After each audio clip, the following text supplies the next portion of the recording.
The tropical heat of Belém rises like a curtain as delegates gather inside the vast hall, where green banners of pre-COP30 ripple gently under the ceiling fans.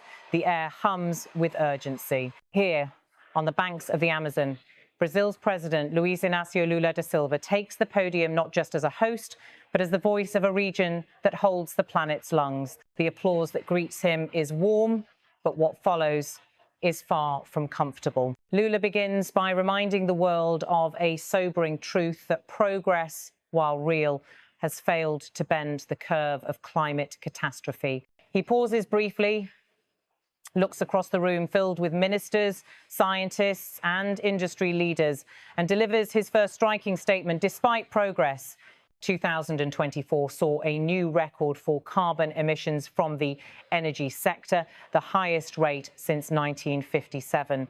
The words cut through the hum of translators. He adds in a tone that mixes frustration with realism that financial incentives often work against sustainability. The delegates nod, some take notes, others exchange glances. The message is clear. Even as renewable investments multiply, the global economy remains wired to fossil fuels, an addiction that the president insists must end. Lula takes a sip of water, glances down at his papers, and continues with figures that stun the audience. Last year, the world's 65 largest banks committed to granting $869 billion to the oil and gas sector. In that single statistic lies the contradiction of modern capitalism. The same financial systems that declare allegiance to net zero are still underwriting the very emissions they promise to eliminate. Lula doesn't mince words. He reminds the world that these billions could have accelerated the transition to clean energy, but instead they prolong the lifeline of an industry driving the crisis. The atmosphere inside the room tightens as screens display images of wildfires, flooded cities, and the cracked soil of drought-stricken regions. This isn't just an environmental warning, it's a human story. Lula gestures toward one of the slides showing the devastation of southern Brazil's floods earlier this year. He uses that image to transition into a deeper criticism of global priorities. The conflict in Ukraine has reversed years of efforts to reduce greenhouse gas emissions and has led to the reopening of coal mines. He says, his tone grave. Then comes the warning that resonates beyond Belém. Spending twice as much on weapons as we spend on climate action is paving the way for climate apocalypse. The hall falls silent. For a brief moment, the weight of those words settles on everyone present, that humanity's choices are not merely about energy policy, but about survival itself. Lula's argument is not just economic, it's moral. How can the world justify hundreds of billions for war while forests burn and coastal cities drown? The camera pans across faces, European commissioners, African ministers, Pacific Island representatives, all absorbing the contrast Lula has drawn. He speaks not as a detached observer, but as a leader of a country that has lived through environmental extremes, from Amazon fires to deadly floods. Brazil, he argues, cannot shoulder the burden alone. With deliberate calm, Lula pivots to the question that every developing nation faces: how to finance an energy transition without crippling growth. He offers a practical but ambitious proposal.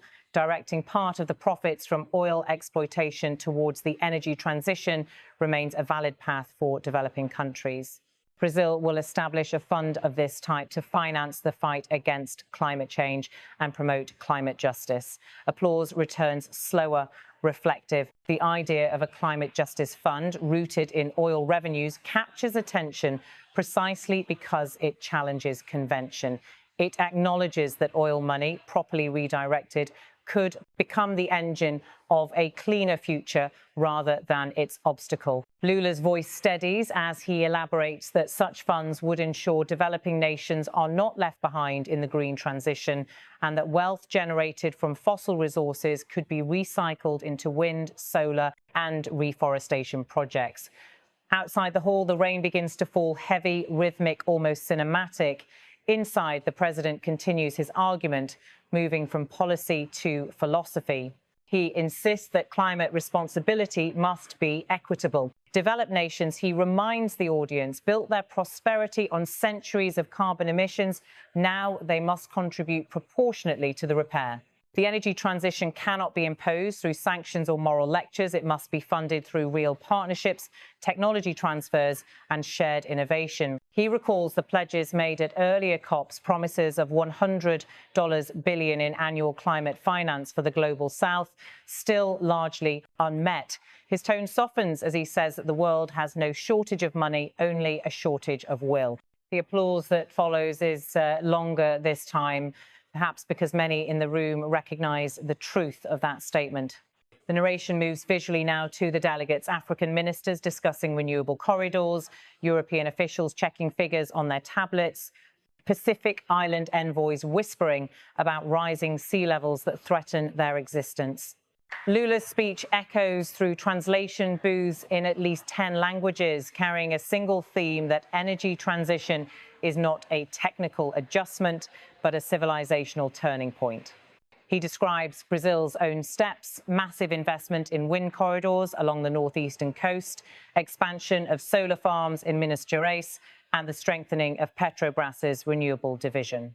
Yet he admits that contradictions remain, that even Brazil, proud of its hydroelectric legacy, still relies partly on fossil fuels for industry and transport. The journey towards zero carbon, he suggests, is not a straight line, but a determined climb. The voiceover transitions smoothly here, a journalist walking the viewer through context, how Belém, the host city, lies at the mouth of the Amazon River, symbolic of both abundance and fragility. It's a fitting setting for a conversation about the planet's limits. The narrator explains that the pre-COP30 summit is effectively the dress rehearsal for the global negotiations to take place next year, where countries will be expected to update their commitments under the Paris Agreement. Returning to Lula, the camera captures him listening to other speakers, representatives from Indonesia, Kenya, and Germany. They discuss green hydrogen, carbon pricing, and the challenges of financing adaptation projects. Lula nods, occasionally taking notes. When he speaks again, it's to emphasize that the debate must not be framed as rich versus poor or north versus south, but as shared survival. He points out that the Amazon basin alone absorbs billions of tons of carbon dioxide each year, serving as the planet's largest natural carbon sink. Yet the region receives only a fraction of the funding it needs for conservation. Protecting the forest, he insists, is not charity, it is planetary insurance. The journalist's narration now expands on this point, giving global context. Around the world, emissions from energy production still make up roughly 3/4 of total greenhouse gases. Despite soaring investments in renewables, the International Energy Agency reported that fossil fuels still account for more than 80% of global primary energy consumption. The challenge, Lula highlights, therefore, is not technological, it's political. Ending dependence on oil, gas and coal means confronting entrenched interests, rewriting subsidy structures and realigning the priorities of global finance. The narration continues, weaving Lula's voice with analysis. The president's call for redirecting oil profits into a climate fund mirrors a broader Latin American movement seeking autonomy over transition finance. Nations like Colombia, Chile and Mexico have floated similar ideas, though none with the symbolic weight of Brazil's Amazon-anchored leadership. As the session progresses, delegates from the European Union express cautious optimism, noting that Lula's plan could complement existing mechanisms like the Loss and Damage Fund established at COP28. Yet some privately expressed concern would using oil revenue for green projects risk legitimizing continued fossil production. The journalist explains that this tension lies at the heart of the global transition debate, how to phase out an industry that still underpins millions of jobs and billions in GDP. Lula listens to those doubts with visible patience. Then, closing the session, he reaffirms Brazil's stance. The transition must be just, inclusive and irreversible. He repeats that the next decade is decisive, the moment to align economics with ethics and ambition with action. Outside, the rain gives way to sunlight breaking through the clouds, a metaphor not lost on the cameras. The narrator describes how this moment captures the dual reality of climate diplomacy. The speeches are inspiring, the images uplifting, but the real work begins when the applause fades and the delegations return home. As the voiceover continues, it situates Lula's remarks within a wider global picture. In Washington, debates over clean energy subsidies remain tied to partisan gridlock. In Europe, industries demand compensation for rising carbon costs. In Asia, fast-growing economies juggle the pressure to decarbonize with the need to sustain growth. Everywhere, the same paradox, knowing the danger, yet delaying the cure. Back in Belém, Lula steps down from the stage, surrounded by aides and journalists. His words linger. Spending twice as much on weapons as we spend on climate action is paving the way for climate apocalypse. The voiceover emphasizes how that line, already circulating on global news tickers, may define Brazil's climate diplomacy for years to come. As the 15-minute segment draws toward its close, the narrator ties together the emotional and political threads. Lula's message, though rooted in Brazil's experience, resonates universally. The fight against climate change is no longer about distant targets. It is about choices made today in boardrooms, parliaments, and homes. The closing voiceover slows its rhythm, almost reflective. Humanity has the tools, the technology, and the knowledge. What it lacks, as Lula implied, is alignment, a moral clarity that matches the scientific consensus. The camera pans once more to the vast expanse of the Amazon canopy, stretching beyond the city, green and infinite, yet fragile. The segment ends with a final reflection in a measured newsroom tone. The world gathered in Belém to prepare for COP30, not only to negotiate policies, but to test its resolve. Brazil, under Lula's leadership, is positioning itself as both conscience and catalyst of that movement, urging nations to look beyond profit and politics toward what he calls climate justice.